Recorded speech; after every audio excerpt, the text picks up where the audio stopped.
Donc, je suis Mathias Dufour, président de Hashtag Le Plus Important, ravi d'introduire et de modérer cette troisième table ronde. Après avoir vu ensemble lors de la première table ronde les enjeux de la mesure, identifier les enjeux, puis ensuite développer les opportunités économiques en table ronde 3. La troisième est vraiment au cœur de notre sujet sur la transition écologique inclusive.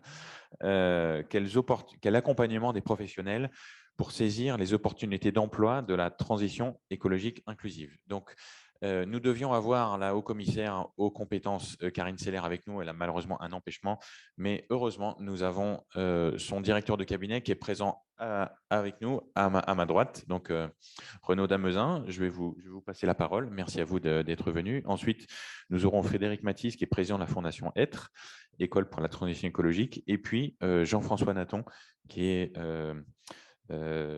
secrétaire confédéral de la CGT et membre du CESE. Voilà. Non, ce n'est pas exactement secrétaire confédéral, non, mais j'anticipe de quelques mois. Voilà. Voilà. Eh bien, je vous passe la parole, monsieur le directeur. Merci bien. Et donc, je renouvelle les excuses de Karine Seller qui aurait vraiment souhaité être là aujourd'hui avec vous pour pouvoir vous présenter notamment les actions du plan d'investissement dans les compétences qui colle assez bien, je pense, pour une partie aux finalités qui vont être et aux objets qui vont être évoqués dans le cadre de cette table ronde. Alors, le PIC, le plan d'investissement dans les compétences, c'est en fait un triple effort. L'idée d'amplifier l'effort de formation en direction des plus vulnérables, de former à l'échelle de la mandature d'environ 2 millions de personnes, 2 millions de demandeurs d'emploi peu, pas qualifiés, puis des jeunes éloignés du marché du travail. C'est aussi l'idée de répondre aux besoins en compétences des entreprises. Et puis, un point important, et j'y reviendrai, l'idée de transformer les pratiques par l'expérimentation, c'est-à-dire au-delà d'un investissement pour amplifier, permettre d'accéder plus à la formation, transformer concrètement les pratiques, notamment en direction des organismes de formation. J'y reviendrai. L'objectif premier, je vous l'ai dit, c'est d'amplifier et de répondre, d'amplifier les réponses aux besoins en compétences des entreprises, notamment en prenant à tâche de former les personnes qui sont les plus éloignées de l'emploi. On travaille pour cela avec, bien sûr, les régions qui ont cette compétence très concrète de formation des demandeurs d'emploi. Et dans le cadre de pactes régionaux d'investissement dans les compétences, travail avec les régions pour définir notamment des parcours qui visent à accéder, à intégrer les métiers de la transition écologique. Ces pactes régionaux, ils ont été révisés en 2020 justement pour prendre en compte les effets de la crise et intégrer ce secteur comme secteur prioritaire qu'est la transition écologique. On a depuis 2020 une augmentation de près de 20% du nombre d'entrées en formation dans ce secteur-là. Vous en avez sans doute entendu également parler, un plan de réduction des tensions sur le marché du travail qui a été annoncé en septembre par le Premier ministre et qui a aussi pour objectif, pour tous secteurs confondus, et donc pour les métiers aussi, pour les secteurs de la transition écologique, de répondre aux besoins en compétences des entreprises, aux besoins de recrutement.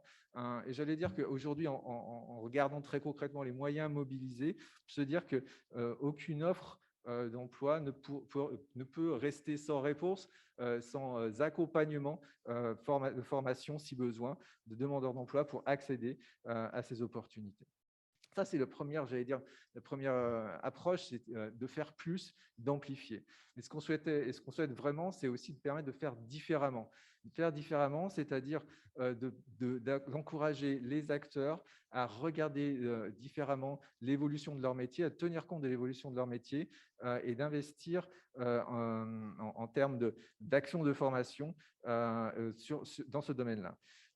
Alors, très concrètement, bien sûr, ça a été évoqué tout à l'heure dans la précédente table ronde, les engagements de développement de l'emploi et des compétences qui sont conçus par les partenaires sociaux et qui les amènent à réfléchir sur l'évolution de leurs besoins en compétences sont une bonne illustration, j'allais dire, de la façon dont on souhaite aujourd'hui voir les acteurs s'emparer de cette problématique, non pas simplement pour répondre au cas par cas et ponctuellement aux besoins en compétences, mais à être en anticipation de ces besoins et travailler concrètement sur l'offre de formation ensuite.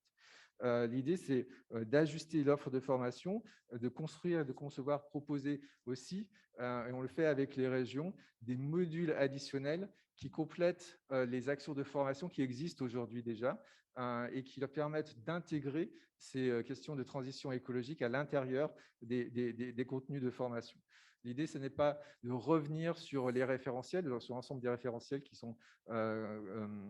mènent à des métiers impactés par la transition écologique, mais d'apporter des contenus de formation supplémentaires qui vont permettre aux personnes de maîtriser les gestes professionnels dans la réalité d'un exercice, enfin, dans la réalité de contexte professionnel différent de celui qui était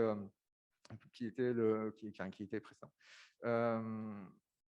Et puis, dernier point sur lequel je voudrais insister, c'est que dans cette transformation des façons de faire, on essaye aussi d'inciter les acteurs par l'intermédiaire de programmes expérimentaux, 100% inclusion, par exemple, d'appel à projet, s'emparer de cette question de la transition écologique de façon un peu différente en réfléchissant sur des parcours intégrés où on va aller chercher des personnes très éloignées d'emploi pour essayer de leur donner une perspective d'accès à l'emploi qui intègre directement ces métiers-là, mais qui surtout donne la possibilité de faire différemment, de s'exercer, de faire des allers-retours entre formation et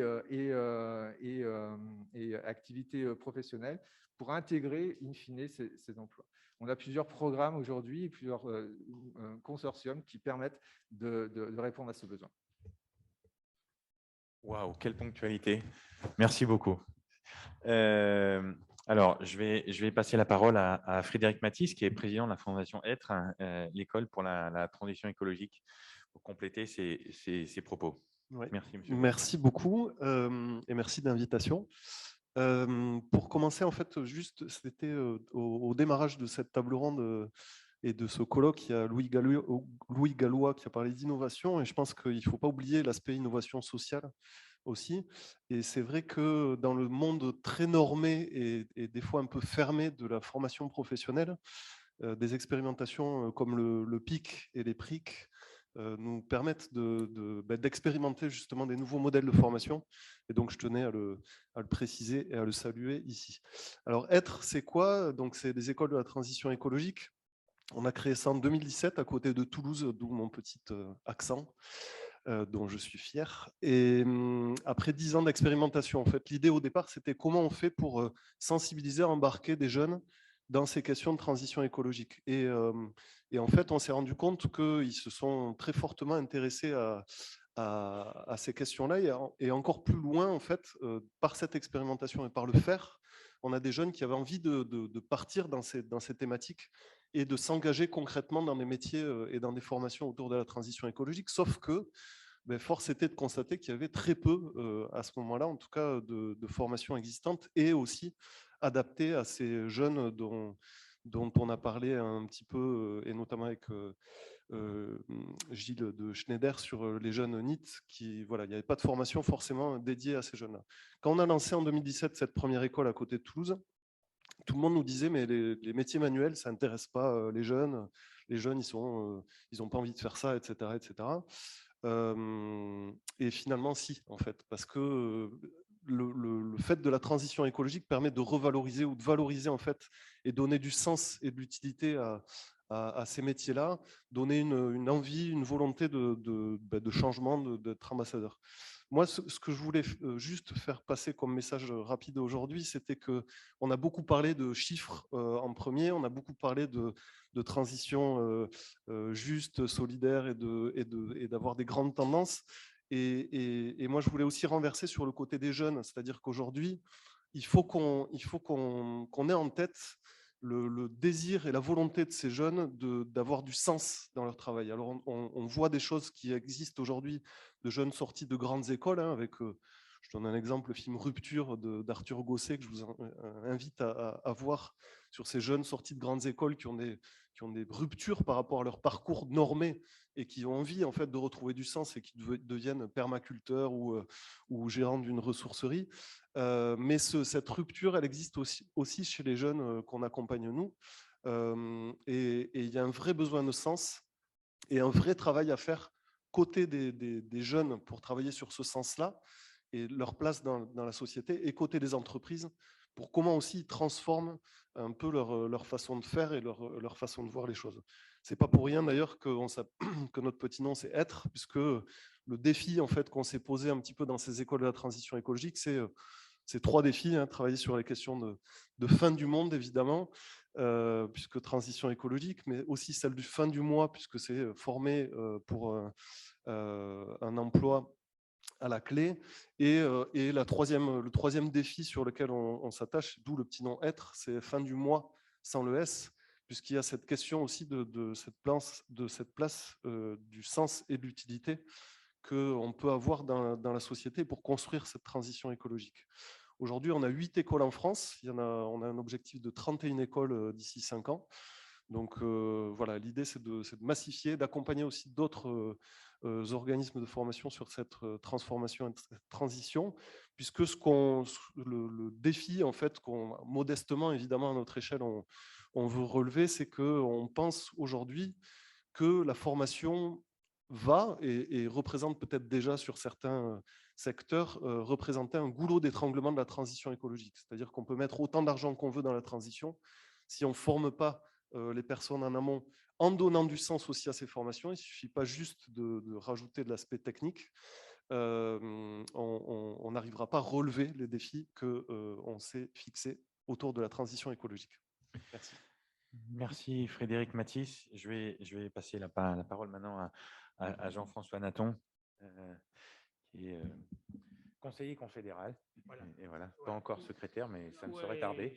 En tout cas, c'est une suggestion forte émise par ce colloque de la CGT et membre du CESE. Voilà, et membre du CESE et qui ne va pas parler, qui va parler en tant que militant syndical. Tout à fait. Pas au nom de son. Tout à fait.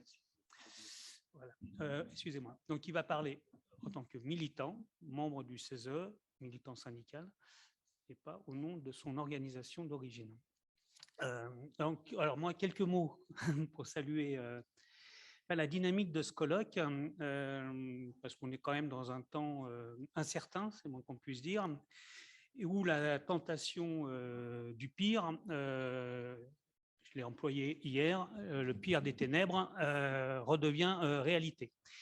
Et donc l'urgence du renversement des colères en enthousiasme est salutaire et à construire. Et ce colloque peut être et doit être un de ces moments de bascule.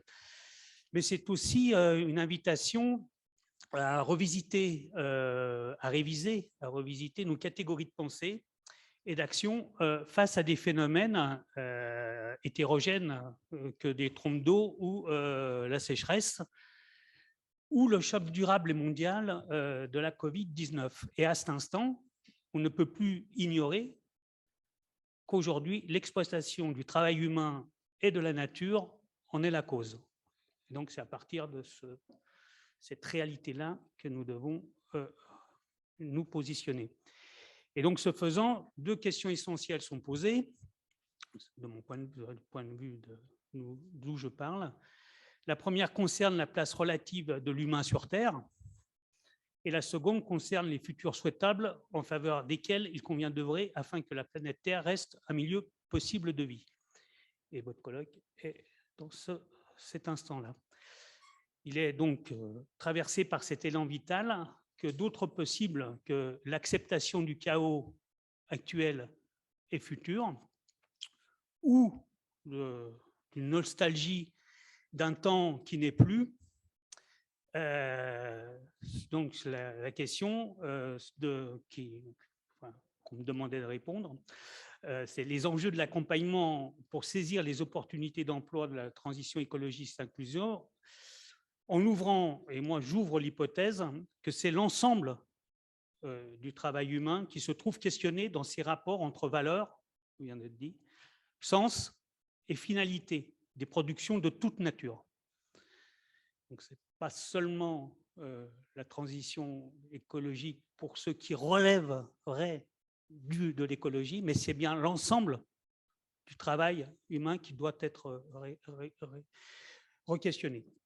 Et donc, il semblerait qu'il nous faut produire de toute urgence des préconisations concrètes de changement de pratique afin d'anticiper les besoins de recrutement, j'ai entendu beaucoup ça, en lien avec la transition écologique et numérique, et je rajouterai les évolutions démographiques. Alors, ça tombe bien parce que c'est le travail qui est en cours au Conseil économique, social et environnemental, dans son avis sur les métiers en tension, un avis à la demande du Premier ministre. Cet avis va être stabilisé cet après-midi. C'est-à-dire que là, on est encore dans la phase des amendements. Donc, je n'ai pas le droit de dévoiler ce qui n'est pas stabilisé. C'est encore secret défense. Et puis, c'est le Premier ministre qui doit avoir la primeur de ce travail en cours. Mais sans trahir de secret. Donc, vous allez retrouver en fait tout ce que vous avez dit. C'est pour ça que c'est la limite du travail en cours. Vous allez retrouver les défis de l'anticipation par une connaissance plus précise des besoins. Vous allez retrouver l'urgence de la mise en commun des réalités entre branches professionnelles et les territoires, c'est-à-dire comment on se parle, comment on travaille ensemble, comment on compile la donnée pour avoir une réalité plus précise et plus fine de ce qui est, et pas être seulement dans des supposés de ce qui devrait être ou de ce qui fut, mais bien ce qui est actuellement à l'œuvre. Donc, branche et territoire, c'est le défi du professionnel et du territoire qui est posé. Poser les questions de formation, adapter à ses besoins, encore faut-il avoir cette connaissance des besoins, et donc qui pose ou qui repose ou impose d'autres relations entre enseignement et monde du travail. Et c'est très nouveau, mais maintenant qu'on a de reprendre une stratégie de planification. C'est comment on pense, et donc votre colloque il est aussi situé dans cet esprit-là, comment on pense le futur. Et pour penser le futur, mais il faut avoir une pensée prospective, on dit, ouais, enfin, penser. Alors la semaine prochaine, l'avis sera voté, le 15, et vous aurez à disposition toute la liste des 20 préconisations qui vont changer le monde. Et du coup, on va refaire un colloque la semaine prochaine. Donc, vous êtes tous les bienvenus. Mais même heure, même salle. Et cette fois, on va essayer d'avoir Internet. Et alors, c'est là où une autre petite musique. Reste que ces préconisations seront certes utiles, mais insuffisantes afin de s'engager concrètement dans la reconnaissance des situations de travail et leur nécessaire transformation. Donc, porté par cette urgence des transitions pour s'ouvrir à l'accompagnement dans cette stratégie d'attractivité et du travail ensemble. Car ces ambitions imposent un nouvel âge de la démocratie au travail. C'est bien plus haut que le dialogue social évoqué tout à l'heure, ou bien plus haut que ce que j'ai entendu de la part d'une part du patronat éclairé. Le défi à relever devra nous amener à construire avec les collectifs de travail, les communautés d'action collective, des réflexions qui, s'appuyant sur la parole des travailleuses et des travailleurs, préconiseront les transformations nécessaires. Ce que beaucoup nomment le pouvoir d'agir de celles et ceux qui font. Car ceux qui font, c'est ceux qui savent. Et cette citoyenneté au travail re-questionne les rapports entre propriété privée et transformation et lien de subordination et ouvre la concrétisation des changements, des transformations nécessaires. Sous peine de rester dans ce que nous nommons, enfin que je nomme l'enveloppe du travail, et de ne pas poser les transformations et pour ne pas atteindre le cœur du problème qu'est le travail lui-même. Merci beaucoup Jean-François Nathan. On a une question sur le Zoom pour Frédéric Mathis, qui savoir si les formations que vous proposez sont reconnues. par le système officiel d'éducation française est le taux d'insertion dans le monde du travail des personnes que vous formez? Oui, très bonne question. Alors, on a aujourd'hui une école, c'est à peu près une centaine de jeunes qui passent en formation. On a un taux de retour à l'emploi ou en formation, parce qu'on a des jeunes aussi qui souhaitent poursuivre dans d'autres formations et se former plus sur d'autres métiers. Donc, on a un taux de retour en emploi ou formation de 76% des jeunes qui passent chez nous. Et donc, sur les formations, ben, on a un peu, en fait, on a constitué nos formations comme un parcours, puisque l'idée, c'est qu'on va parler de métiers et de compétences dont on parle peu, finalement, aujourd'hui, dans les centres d'orientation, dans les écoles. Ça est en train de bouger, hein, mais voilà. Et du coup, on va de la remobilisation, c'est-à-dire de la découverte de ces métiers, jusqu'à la qualification, donc avec des diplômes.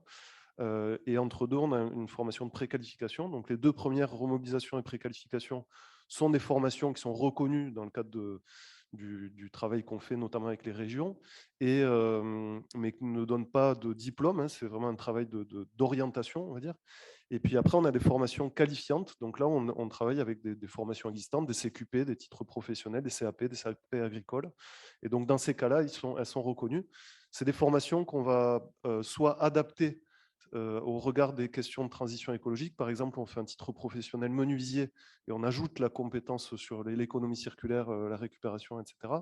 Et aussi, on est en train de travailler avec des branches professionnelles pour créer en fait des nouveaux diplômes selon les besoins qui émergent aujourd'hui sur le marché du travail. Merci. Est-ce qu'il y a des questions dans la salle ou d'autres questions sur Zoom? N'hésitez pas, on a un petit peu de temps pour discuter, donc il faut en profiter. Oui. Un peu plus fort, s'il te plaît. Attends, il y a un micro qui arrive.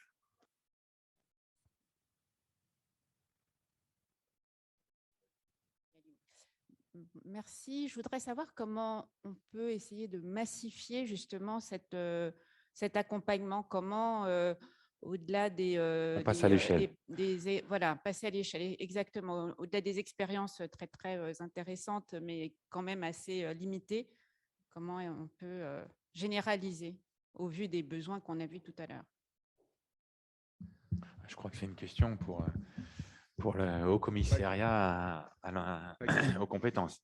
Pas que, mais effectivement, la question est intéressante parce qu'on le relève aussi dans le cadre des appels à projets que l'on finance 100% inclusion.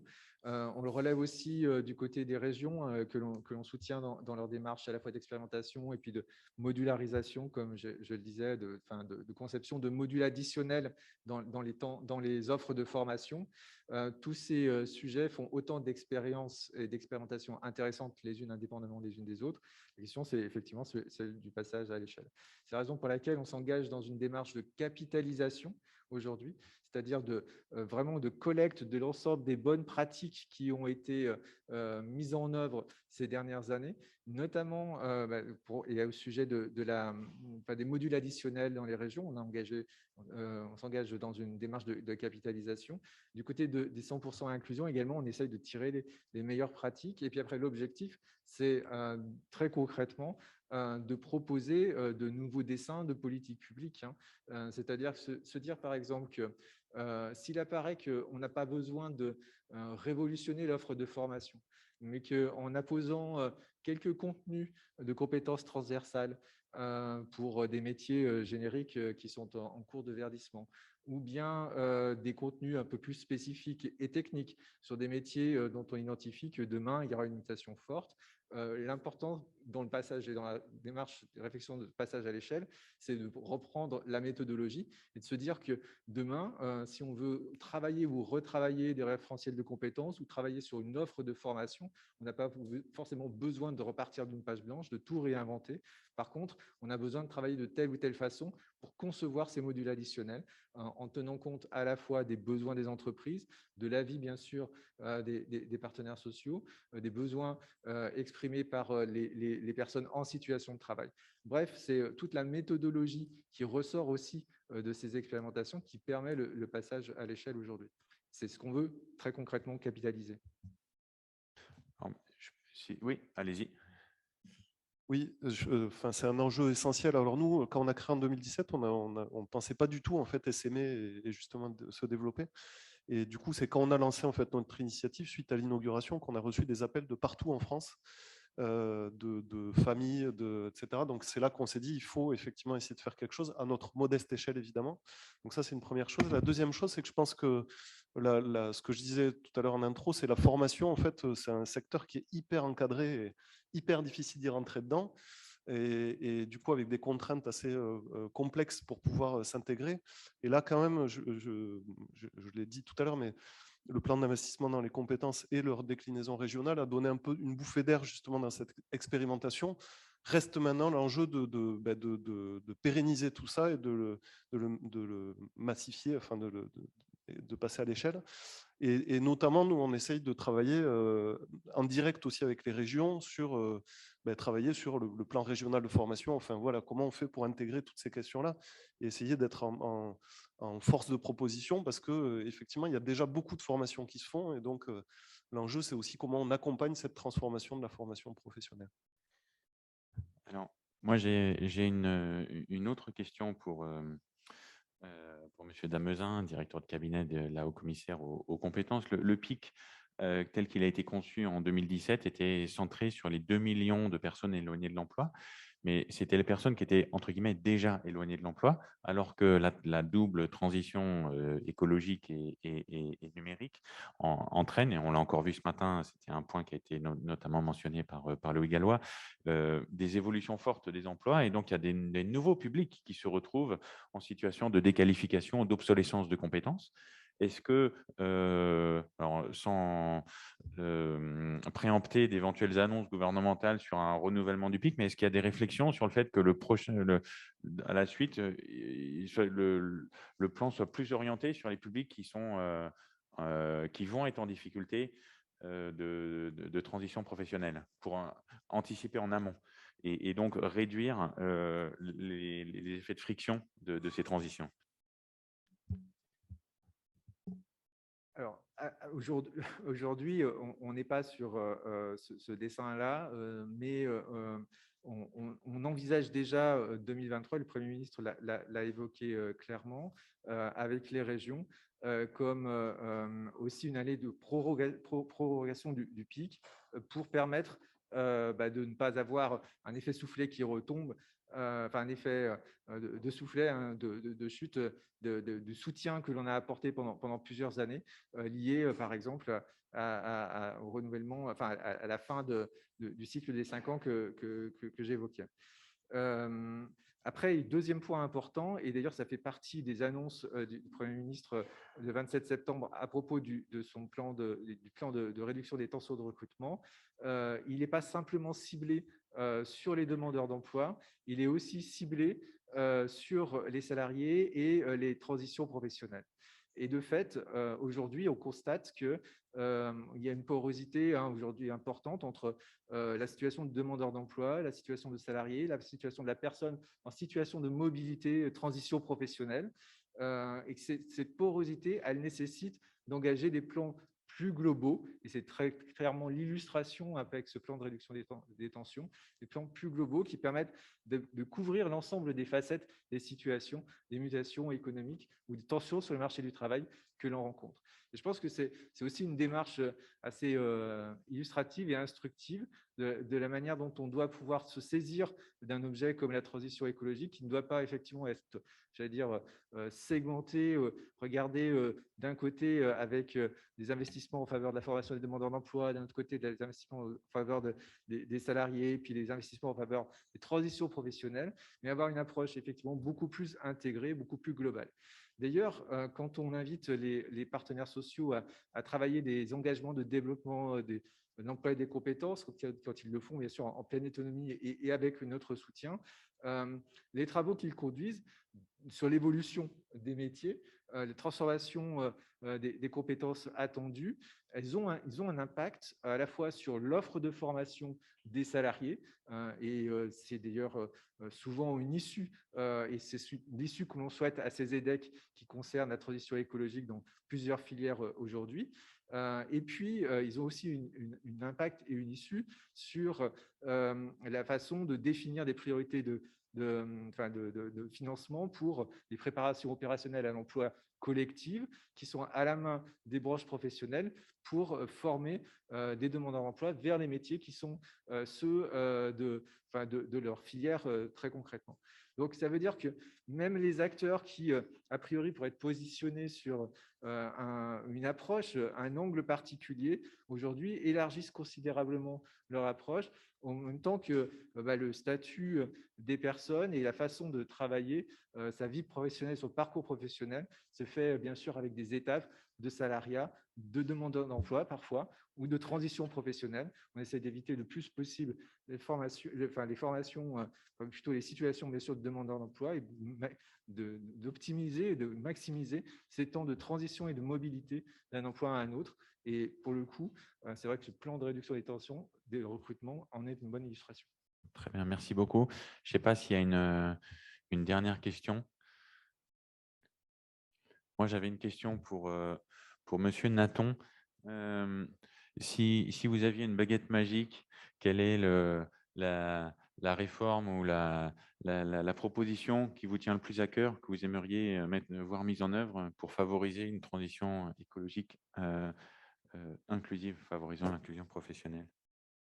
Je ne sais pas si c'est une baguette magique, mais c'est une conviction, fruit d'années peut-être de travail sur le travail, dans cette maison d'ailleurs, avec beaucoup d'autres. Tant qu'on ne donnera pas la parole, je viens de le dire dans mon texte tout à l'heure, à ceux qui font, rien ne se fera.